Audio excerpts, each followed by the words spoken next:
We'll now have a look at the don'ts of IELTS writing. Firstly, do not use contractions. You can use it while you're speaking or in informal letters, but in formal letters and in essay writing, stick to the long forms, that is the ones on the left-hand side. Use phrases like does not, do not, could not have gone, would not have known, should not, will not, and cannot instead of the phrases on the right hand side. Do not use more than two idioms in IELTS writing. The reason is idioms are considered a tad informal. It's best to use words in its place. For instance, if you want to say that he lacks experience or is immature, instead of saying he is wet behind the ears, you can say he's a novice or he's immature.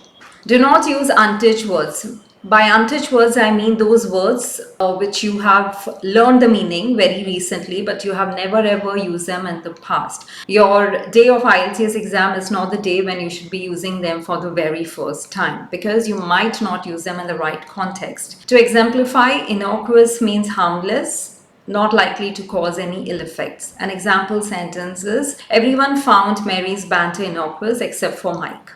Do not use irrelevant quotes or proverbs. Of course, a good saying makes your writing impactful. That said, if you cannot recollect a suitable sentence, it's best to avoid it. For instance, if you get the topic of books, you can use phrases like knowledge is power. A room without books is like a man without a soul. A book is a man's best friend, etc. Do not waste too much time paraphrasing the topic sentence because you have your entire essay to write. For instance, if you cannot recollect synonyms of parents, you can use those with parental responsibilities or guardians of children. Likewise, for syllabus, you can say part of academic curriculum.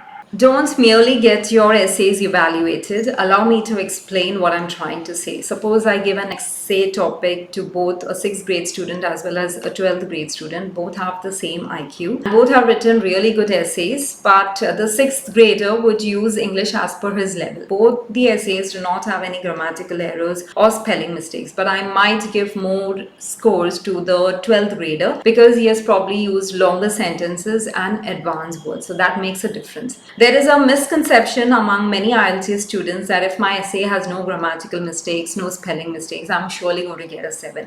It's not the case.